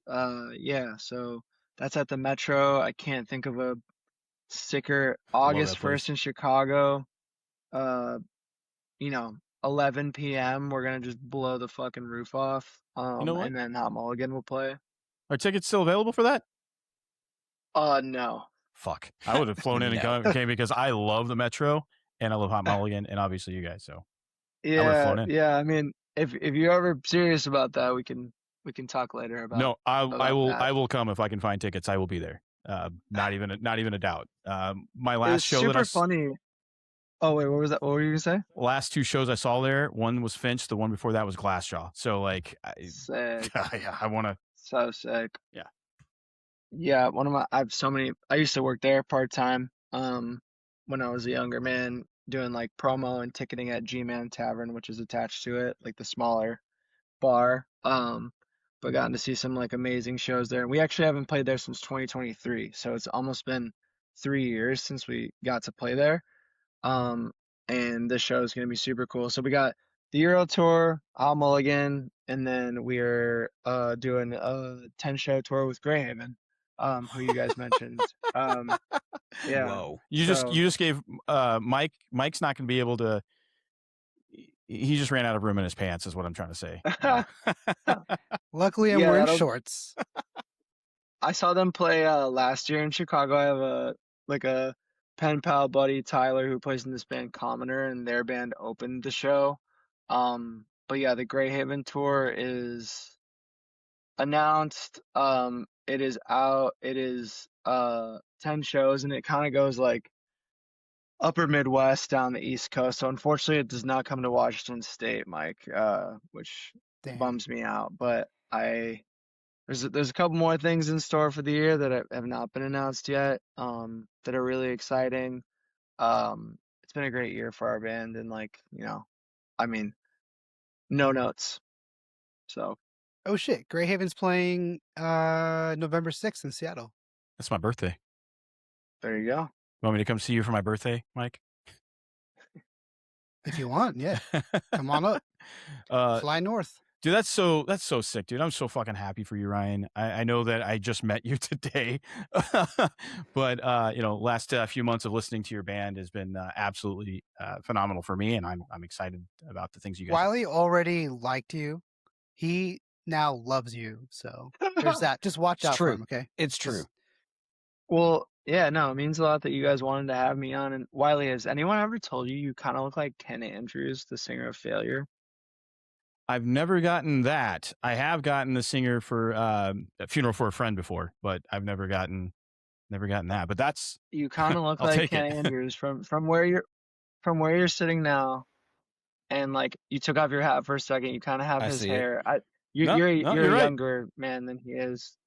Yeah, I like noticed this like I see it. 25 right. minutes ago, and I haven't been able to. Yeah, but he is one of my favorite yeah. songwriters Look at that. ever. Yeah, Failure is incredible, and I'm very happy to hear you say that. I used to have long Yeah, hair I saw too. them. I mean, you guys are on a Chad Smith, Will Ferrell type shit. That's awesome. He's such a good Oh, yeah. producer too. I've Look at seen that. him make that face. Yeah, Wiley makes that face all the time. Yeah. I make a lot of dumb faces because I have a big dumb face. Wes Borland. All right. I Sorry. was going to say hi, West Borland. Dude, but massive fan of what you're doing, man, and I'm dead ass serious. If you find a way for me to come, I'll be there. I'll fly in. And... I like to tell people, like, people who do this kind of thing with us, like if we're ever coming through your town too or whatever, like you always got a fucking seat for a show, man. I'll make sure you get in there. Yeah, and I'll well, I have a lot of friends that come through on tour, and I'm always like, I always just buy the ticket, and then they're like, "Oh, I got you a pass," and I just give the tickets to my friends. So then I bring a bunch of friends with me too. So like, hell yeah, That always works. That always works too. That's a very community oriented approach to show going. That's very nice of you. Yeah, you want to bring everybody you can, because if you can't tell, we love talking about music and we love sharing music with everybody. That's what our Discord is. That's why we started the Discord before we started the actual podcast, with just the intentions of building up a community of people that just talk about and share music. We talk shit too, right? But like the main goal is to share music. And we've been so, I'm going to use the word blessed, but we've had, Treyu Story of the Year. We've had He Is Legend. We've got Bayside coming. Like we've done all kinds of cool stuff, and it literally just comes from being friends with people and talking about music. And that's Yeah. I just think that's what it's all about, man. And you have exceeded any expectations that I could have had. I told you, I wasn't kidding. This is my favorite playlist Thanks, that we've made. I'll second Thank that. you. It was time to. I was on the hot seat last night, and I was like, I gotta face the music, and I just liked the idea of like flawless or perfect songs. It was actually influenced by I don't know if you guys are familiar with the Patio Slave guys. Mhm. We did Yeah. that podcast. That's the reel that I got that turned me on to you guys. That was that one. I think. That was the Trust Company one, maybe. Was there a Trust Company reference in there? When we were on the show, we talked about Trust Company a that's lot, sick. and then Trust Company was literally on like 2 weeks later, like after the yeah, and then yeah, those guys are cool. You guys are awesome. You guys should do. I feel like there's a world where your universes intersect too. That might be something that you guys should like. I've messaged see him. or I've messaged them over there, and I've also messaged Matt Bunting because I want us to combine with both of those to just continue the music community, type of approach. So yeah, dude. yeah, you guys are all three of you. I would say are like pretty great at putting the younger generation on too, which I think is like amongst like older bands, it's not always about like who's up next or whatever, but like something I like to tell to like we've played some legacy shows before, and it's like sometimes it's tough. Like we did the used self-titled full playthrough here in Chicago. Like we Oh were the shit! opening act. Yeah, and it was sold out already before we were added to the show, but it was just like they did like a really cool thing where in each city where they were playing all the records, they like added bands. So we got the self-titled night, which we were super amped about, but like there was this moment where, 5, 6 songs in, I'm just like, damn, like everyone here is like pretty ready for us to be off the stage so the youths can play. But like, I think I said something along the lines of like, your attention means the world to us because one day we'd love to do something like the youth is doing tonight. And it really was like this like aha connection between, us and the audience. And I think it's like important that like you guys and other podcasts that are like ear to the ground are like pushing the new bands too, because we don't have this monoculture where we're like watching Fuel TV and playing video games anymore. So, but there's still just as cool music being made, and without, you guys talking about our bands, like we'd probably just be like collecting dust on a shelf. So You want to come on every podcast and do our outro? Honestly, you could just Yeah. you could just have my spot and I'll just shut up. Like you're perfect. Yeah, that was awesome. And I love that you said that at the U show, dude. How fucking awesome is that? Like, You like Yeah, shook the that's- rust off yeah. of people who were there for like one thing. You're like, hey, wake up, guys! Like, there's new stuff coming out from people like us. There's new art happening all the time, and we're here to rock your shit. yeah, yeah, and it's tough to break through to those people, to be honest. Some people are so like singular in the way they like think and want to experience, but like, in a way you bought a ticket, why not get the most out of like Yeah. what you bought, not to go on too many tirades, but my old band, this is 2012 or something. We got to open for Hoobastank in St. Louis at a venue called Pops, and the radio station made it free. So the show was just a free show, and it was obviously capacity sold out or whatever. And we were the only opening band. So it was us, and then Hoobastank played, and nobody wanted us to be up there.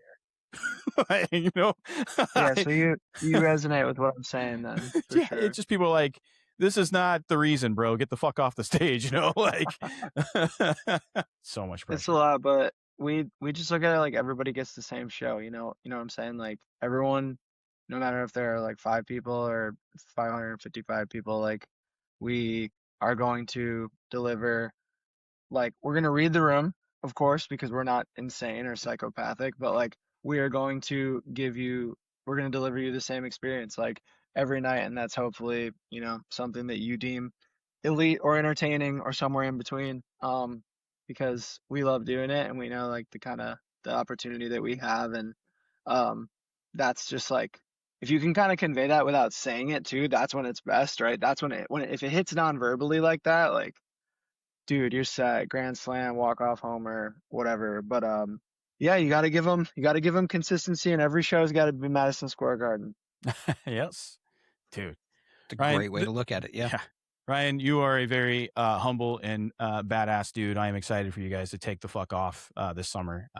You have our support. Everybody, go fucking listen to this band. Follow them on Instagram. Follow Ryan on Instagram. Follow his whole band, or TikToks or Facebook, whatever. Get on the social media and show these guys some love. By the way, I did order your vinyl. I ordered a vinyl. I hope it was your vinyl, but I ordered a vinyl, and I've been waiting for that to come in, and I'm very excited when that comes in because that's going to get lots and lots and lots of spins. So, thanks, man. When you get the opportunity beyond streaming, buy directly from the bands as well. Like go to their websites, buy their merch, buy their vinyl. Yeah, and the vinyl too, that comes from our indie label Tiny Engines. But everything else, like if you want to support the band, buy a ticket to a show or buy some merch, it's footballheadshy.com, like shy like Chicago. Yeah. And that's our new now singular landing page for everything, which is super sick. Oh, that's awesome. Shouts out to my manager Peter who set that up. Hell yeah, Peter. It looks pretty good. Yeah, it's like so many show dates and music videos. It's like really simple in nature, but it just gets the point across. It's nice to have that. Oh, there you Sitting go, here everybody. eyeballing this jersey right now. Steve is the merch guy. Ooh, you're going Hell you go yeah. to Deutschland, dude. That's so sick. I'm on your Yeah, site right man. now. Everyone listening, click the show notes, go to the site, browse it. especially my UK buddies, go find them, go watch them. The I love- jersey was it was like when we announced it, everyone was like going feral, and then we had a release show May 8th. So damn, it's been over a month. Fuck, it was the best. It was the best. It was the best. It was the best. It was our first headliner in like over 2 years because we've just been supporting tours and bands, and um people rolled out and went nuts, and we got a bunch of video from it. I've shared some of it, but that jersey's for sure like been the coolest piece of merch I think we've had so far. Yeah, it's solid. Thank you. If My my girlfriend actually designed it. Hell yeah. Yeah. She crushed. if my Apple Pay is still attached to my Mac Mini, it'll be purchased in about 20 seconds. So, You're sweet, guys. Thank you, guys. dude, again, thank you so much. Everybody go check out Footballhead CHI.com. You can also go to the Instagrams. You can go to all their sites and follow them, show them love, buy their merch, go to their shows. And then, of course, you guys can go to Playlitest.com. We got a .com now. Holy shit, we have a .com now. Once you go to that, you can also grab merch if that's your thing. And you can also listen to all of the playlists and all of the episodes. We have it all linked there for you in order. Easy to find. Good stuff. And don't forget, Very nice. yeah, producer Yes. Mike has been hard at work getting our YouTube all up and running. So we are now a YouTube podcast as well. So you have the YouTube videos up with each podcast episode. We know that the majority of you just would rather listen to us than look at our faces. But when we got people like Ryan on, you're going to want to tune in visually. I just called you handsome. Yeah, just put post-it notes on your screen when we're up. Yeah. Man. Well, thank you guys. Another fantastic guest, another fantastic episode, and what a playlist we put together. Ryan, thank you so much for joining us here on the Playlist Podcast. Everybody, we will see you next time. We love you. Messi just scored his second goal.